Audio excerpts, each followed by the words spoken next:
Hey there tech fans, Rick here again with a quick review of the DJI Mini 3 Pro. And in today's video, I'll try to help you decide which version of this drone might be right for you.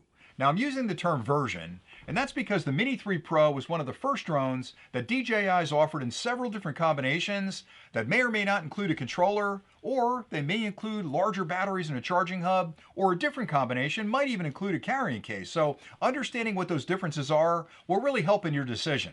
So to start with, this is the first time that DJI's offered a drone as a standalone drone. As long as you have a compatible controller, you can start with just the Mini 3 Pro, you can link it up to your controller and get out there and start flying. Now the two controllers that are compatible with the Mini 3 Pro include the RCN1 and the brand new DJI RC. Both of these work really well with the Mini 3 Pro, and the reason they can work with the 3 Pro is because DJI's released updated versions of the firmware that's greatly expanded the type of drone that these controllers can actually fly. So if you own the RCN1 and download the latest firmware, you'll find that you have an option to fly the Mini 3 Pro, and that's the easiest way for you to get out there and up in the air. And I think that's a great option because if you're a fan of DJI, you probably already own one of these controllers, and you can start with just the Mini 3 Pro. Now, if you've not flown any of the DJI products before, they also offer it in a combination with the RCN1. They also offer it in a combination with the DJI RC. So if you need a controller, your choice is really between the two controllers. Now, it's important to understand the differences there. So the RCN1 is the basic controller. It's used with your phone or your tablet. You'll basically snap it in up top here, you'll connect it up to the controller, and then your phone or your tablet is the display screen for the application and also for the first person view back from the drone. So it does a really good job to get you up in the air. You can use your phone, you can get out there and start flying. Now the downside to this controller is your phone has to be compatible with the application. You have to have a pretty powerful phone. You should have a bright screen, should be as large as possible. And you've got to make sure it's compatible with the controller. The firmware will run on it. You've got a cable to connect up, so you got to make sure you got a good cable when you're connecting it up. All that's included with the kit, but that's the basic controller. Now, if you go with the DJI RC controller, it really simplifies things because everything you need is built into the controller. You can see a nice large display here, which is really bright at 700 nits, so you can see it in bright sunlight. You don't have to worry about cables, you don't have to worry about firmware, you don't have to worry about compatibility, because when you update the controller, everything gets updated at once, so all you do is charge the controller, charge the drone, and get out there and start flying. So for me, this is a better option. This is a little less expensive, so that may be the option you want to go with, but knowing the difference between them is really important again in your decision.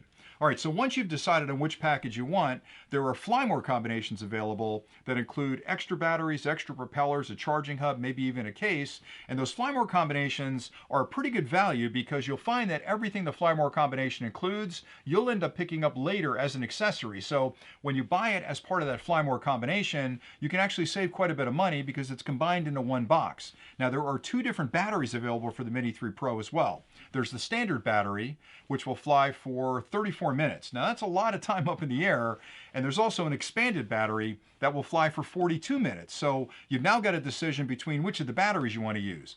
If you start with just the drone, you'll get the standard battery. If you buy the combination, you'll get the standard battery. But if you look at the fly more combinations, you have a choice between the standard battery or the plus battery. And you might be wondering, why would I not go with the plus battery? Of course I want more airtime.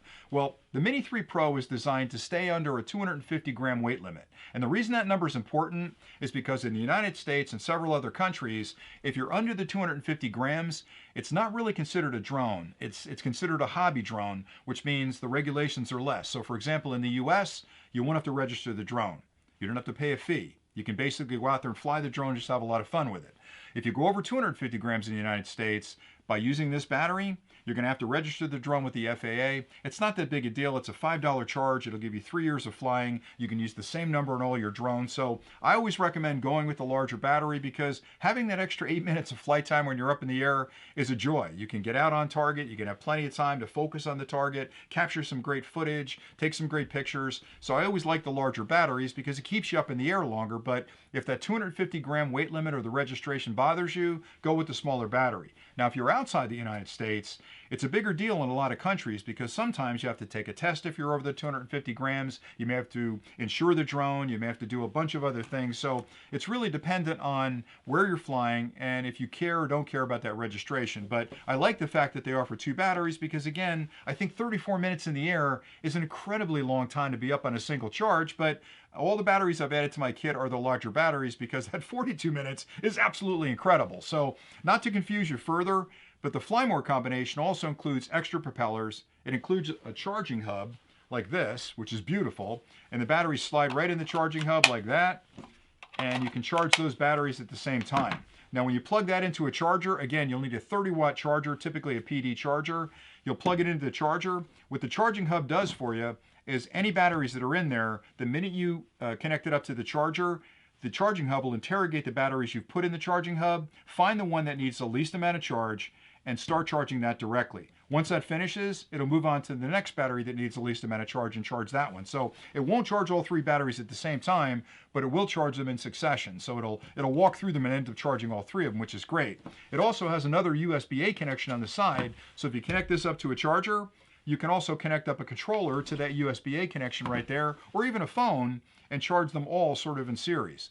You can also charge it, the battery, inside the drone if you choose to do that. So if you buy the Fly More combination, you'll get the hub. It's a great way to charge your batteries. But if you don't buy the Fly More combination, you can connect your drone up to that same charger and charge it that way.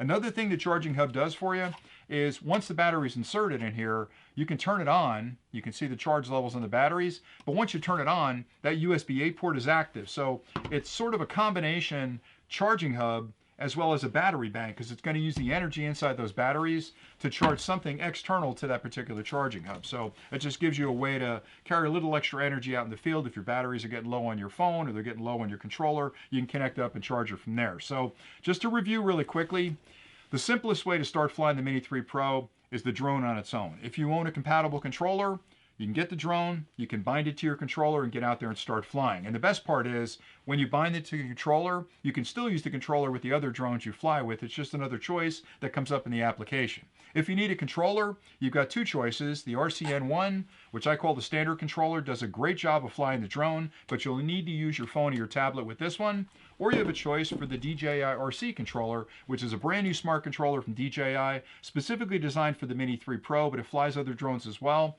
But this is a great way to go because it's all in one. You basically charge this, charge that, get out there and start flying. Once you have the drone, then you have a choice between batteries. You've got the standard battery right there, and you've got the plus battery.